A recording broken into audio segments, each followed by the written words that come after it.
إن الحمد لله نحمده ونستعينه ونستغفره ونعوذ بالله من شرور أنفسنا ومن سيئات أعمالنا من يهده الله فلا مضل له ومن يضلل فلا هادي له أشهد أن لا إله إلا الله وحده لا شريك له وأشهد أن محمدا عبده ورسوله لا نبي بعده اللهم صل وسلم وبارك عليه وحبيبه وخليله صلوات ربه وسلام عليه وبركاته وعلى آل محمد وأصحابه ومن تبعه بإحسان إلى يوم القيامة. فقال الله تبارك وتعالى في القرآن العظيم وهو أصدق القائلين بعد أعوذ بالله من الشيطان الرجيم يا أيها الذين آمنوا اتقوا الله حق تقاته ولا تموتن إلا وأنتم مسلمون. وقال سبحانه وتعالى يا أيها الناس اتقوا ربكم الذي خلقكم من نفس واحدة وخلق منها زوجها وبث منهما رجالا كثيرا ونساء واتقوا الله الذي تساءلون به والأرحام إن الله كان عليكم رقيبا. وقال سبحانه وتعالى يا أيها الذين آمنوا اتقوا الله وقولوا قولا سديدا يصلح لكم أعمالكم ويغفر لكم ذنوبكم ومن يطع الله ورسوله فقد فاز فوزا عظيما. Amma ba'd. Bersyukur kepada Allah Subhanahu wa taala dengan cara banyak-banyak bersujud kepada Allah serta senantiasa membasahi lisan-lisan kita dengan kalimat-kalimat pujian kepada Allah, kalimat alhamdulillahi rabbil alamin. Kita bersalawat kepada Rasulullah sallallahu alaihi wasallam dengan mengucapkan kalimat Allahumma salli ala sayyidina Muhammad wa ala ali sayyidina Muhammad. Semoga salawat dan salam ini bersambung kepada keluarga-keluarga beliau, kepada para sahabat-sahabat beliau, dan kepada umatnya yang mengikutinya dengan baik hingga di akhir zaman. Dan semoga kita semua termasuk di dalamnya. Amin ya rabbal alamin. Tak henti-hentinya hati mewasiatkan kepada diri pribadi, kepada keluarga dan kepada seluruh jamaah, ittaqullah haqqa tuqatih. Bertakwalah kepada Allah dengan sebenar-benarnya takwa. Apa itu sebenar-benarnya takwa? Sehingga setiap Jumat diulang terus oleh hatib di atas mimbar, ittaqullah haqqa tuqatih. Bertakwalah kepada Allah dengan sebenar-benarnya takwa. Sebenar-benarnya takwa adalah mengingat Allah dan tidak melupakannya, mensyukuri segala nikmat Allah, tidak kufur nikmat kepadanya, mematuhi segala perintah Allah, kemudian menjauhi segala yang dilarang oleh Allah. Wala tamutunna illa wa antum muslimun. Janganlah kalian meninggal dunia kecuali dalam keadaan bertakwa, dalam keadaan Islam dan dalam keadaan muslim. Ma'asyiral muslimin dan sidang jamaah Jumat yang insyaallah sama-sama dirahmati dan dimuliakan oleh Allah Subhanahu wa taala. Hari ini kita berkumpul di rumah Allah yang agung dan mulia ini untuk sama-sama memenuhi panggilan azan, untuk sama-sama melaksanakan sholat Jumat secara berjamaah. Ini bukanlah suatu nikmat yang ringan. Saya pertegas, ini bukanlah suatu nikmat yang ringan. Karena banyak di antara kita manusia hari ini yang mereka sudah hidup bertahun-tahun tidak tergerak sedikit pun hatinya untuk mendatangi masjid ketika mereka mendengar azan. Ketika ditanya, kenapa tidak pergi sholat? Begitu banyak alasan-alasan yang dikemukakan. Alasan pertama, katanya belum dapat hidayah. Bukankah ketika kita mendengarkan azan, panggilan Allah yang melalui perantaraan mulut manusia kita dengarkan lewat telinga, itu adalah merupakan hidayah dari Allah Subhanahu wa taala. Hidayah itu ibarat tamu. Jikalau engkau tidak membukakan pintu untuk tamumu, maka mana mungkin tamu kita akan masuk ke dalam rumah. Maka hidayah itu dijemput, bukan ditunggu. Alasan berikutnya, katanya hatinya belum bersih, jadi belum mau pergi sholat. Percuma sholat kalau hati tidak bersih. Apakah ada jaminan hatimu akan bersih jika engkau tidak melaksanakan mendirikan yang namanya sholat? Sedangkan bukankah janji Allah, sholat membersihkan dosa dan maksiat, sholat membersihkan hati dan qalbi. Di ayat yang lain Allah katakan, inna sholata tanha anil fahsyai wal munkar. Sesungguhnya sholat mencegah daripada perbuatan keji dan mungkar. Jadi apapun kemaksiatan, tak sampai hari ini saya masih bermain judi, biar silahkan sholat. Saya masih memakai narkoba, silahkan sholat. Saya masih berzina, silahkan sholat. Saya masih bermaksiat terus menerus, silahkan sholat. Biarkan sholat-sholat yang kita lakukan yang merubah diri kita menjadi pribadi-pribadi yang lebih baik. Saya ulang, biarkan sholat-sholat yang kita lakukan yang merubah diri kita menjadi pribadi-pribadi yang lebih baik. Alasan berikutnya, katanya sakit. Saya tidak bisa sholat karena sakit. Nanti sembuh Pak baru mau sholat. Adakah jaminan engkau akan sembuh dari penyakitmu? Berapa banyak di antara kita hari ini mereka dalam keadaan terbaring sakit, dilarikan, dimasukkan ke dalam rumah sakit, tinggal namanya diumumkan bahwa fulan bin fulan telah meninggal dunia.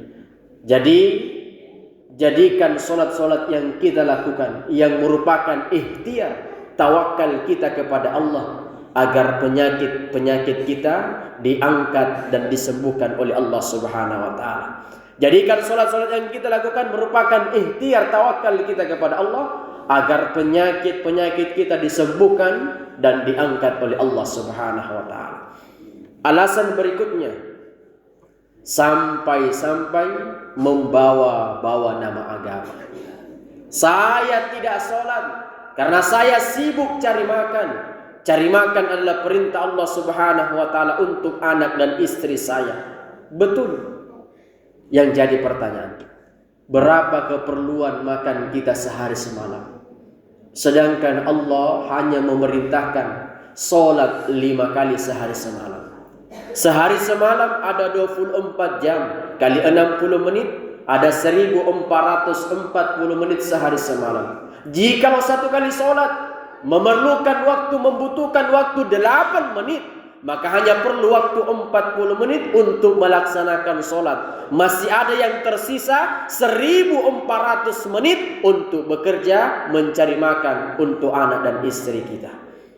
Bukan karena sibuk cari makan, tapi karena iman kita lemah, kalah dengan hawa nafsu kita, sehingga berani meninggalkan sholat yang merupakan rukun Islam yang kedua, pembeda antara kaum kafir dan kaum muslimin.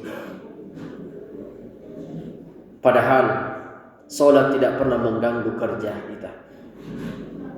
Mau buktinya? Allah katakan, inna sholata kanat 'alal mu'minina kitaban mawquta. Sesungguhnya sholat Allah yang menentukannya, waktunya Allah yang menetapkannya, pada waktu-waktu yang Allah tetapkan dan diwajibkan atas manusia beriman.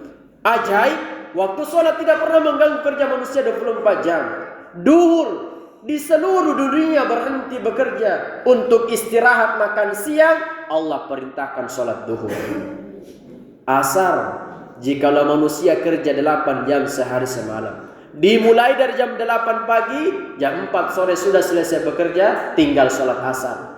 Maghrib orang sudah selesai bekerja. Isya orang sudah siap-siap tidur. Apalagi kalau sholat subuh. Sholat subuh tidak pernah mengganggu kerja manusia 24 jam.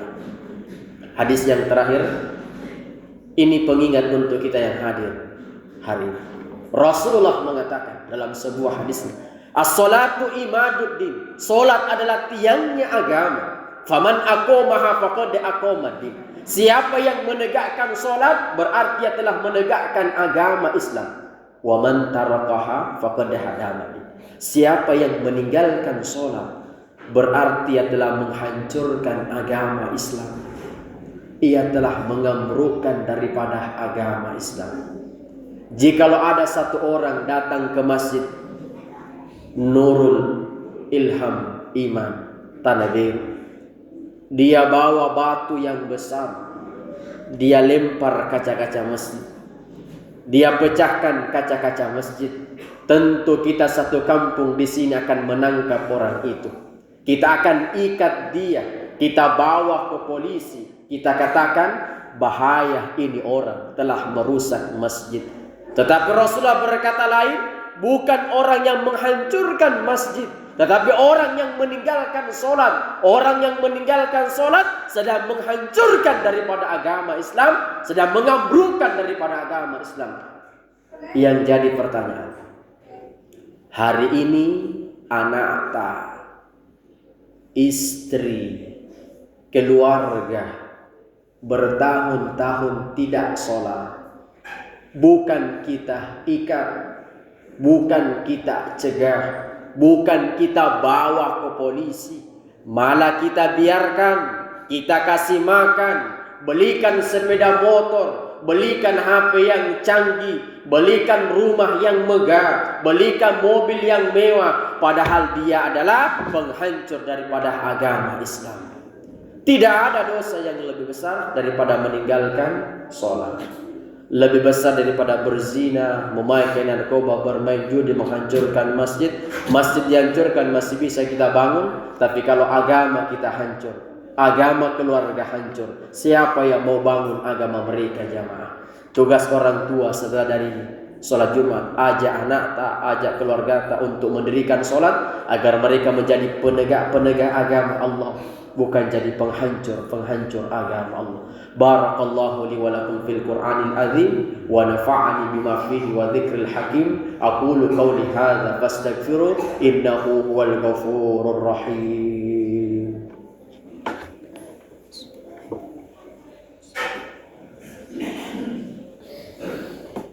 Alhamdulillahi rabbil alamin ala nikmatil iman wa nikmatil islam wa nikmatil hidayah wa nikmatit taubah wa nikmati maghfirah wa nikmati ukhwa wa nikmati istiqamah. Asyhadu an la ilaha illallah wahdahu la syarika lah wa asyhadu anna Muhammadan abduhu wa rasuluhu la nabiyya ba'da. Allahumma salli wa sallim wa barik alaihi wa habibuhu wa khaliluh, salawatu rabbihi wa salamun alaihi wa barakatuh wa ala ali Muhammadin wa ashabihi wa man tabi'ahu bi ihsanin ila yaumil qiyamah. Faqala Allah tabaraka wa ta'ala fil Qur'anil azim wa huwa asdaqul qailin ba'da a'udzu billahi minasy syaithanir rajim. Bismillahirrahmanirrahim.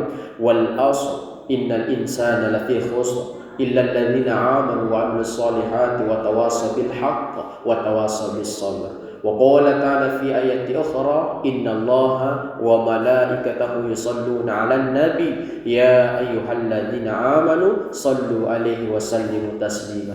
Allahumma salli ala sayyidina Muhammad wa ala ali sayyidina Muhammad kama sallaita ala Ibrahim wa ala ali Ibrahim wa barik ala Muhammad wa ala ali Muhammad kama barakta ala Ibrahim wa ala ali Ibrahim fil alamin innaka Hamidum Majid.